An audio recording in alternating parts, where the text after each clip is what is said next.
Former President Donald Trump has thrust immigration back into the spotlight. His controversial proposal centers on mass deportations. This plan targets both undocumented immigrants and those with legal status, including those under temporary protected status and humanitarian parole. Trump claims this is necessary to combat crime and protect American jobs. However, critics argue it is discriminatory, impractical, and economically devastating. Trump's plan hinges on invoking wartime powers and utilizing the military. He wants to deport millions of immigrants, a number far exceeding any previous administration. This plan has sparked widespread debate and fear within immigrant communities across the nation. The legal basis for such a sweeping plan is shaky at best. Experts argue that the Alien Enemies Act, cited by Trump, doesn't grant such broad authority.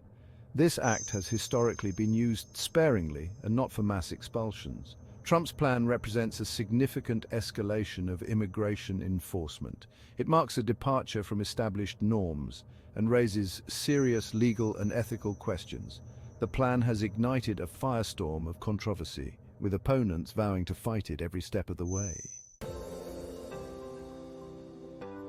Immigrants, both documented and undocumented, play a vital role in the U.S. economy. They contribute significantly to economic growth, job creation, and innovation.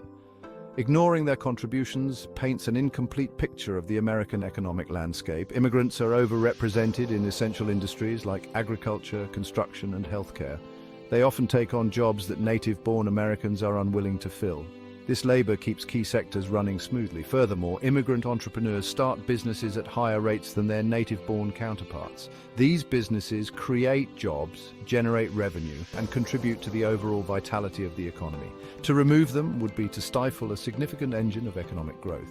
The notion that immigrants steal jobs or depress wages is a misconception. Studies have shown that immigration has a net positive impact on the economy, boosting wages for all workers in the long run.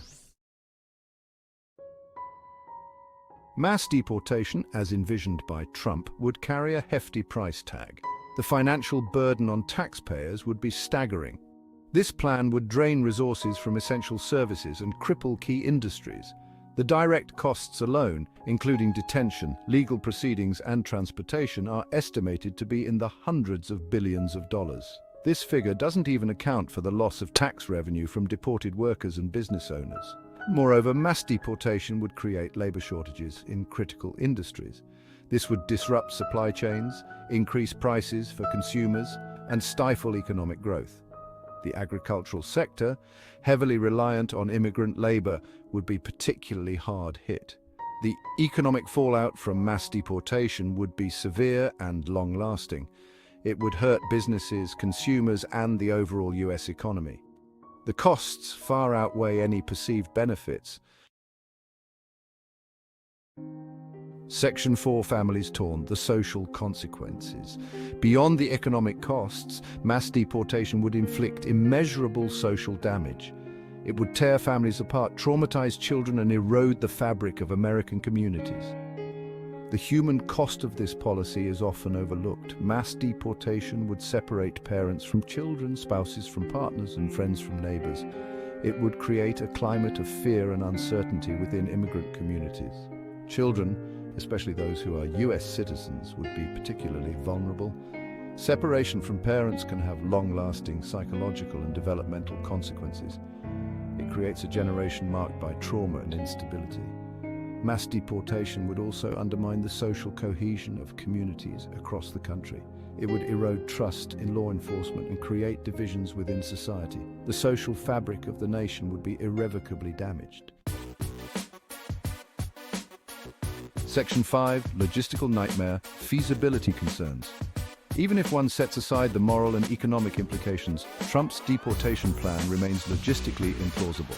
It faces insurmountable hurdles in terms of resources, manpower, and legal constraints. The current immigration enforcement infrastructure is simply not equipped to handle the mass deportation of millions of people.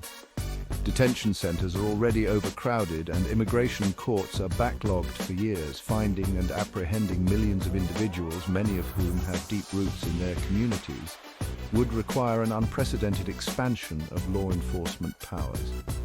This raises serious concerns about racial profiling and civil liberties violations. Furthermore, many of those targeted for deportation have legal avenues to challenge their removal. The legal battles could drag on for years, further straining the already overburdened immigration court system. Trump's deportation plan is not just cruel, it is practically impossible to implement.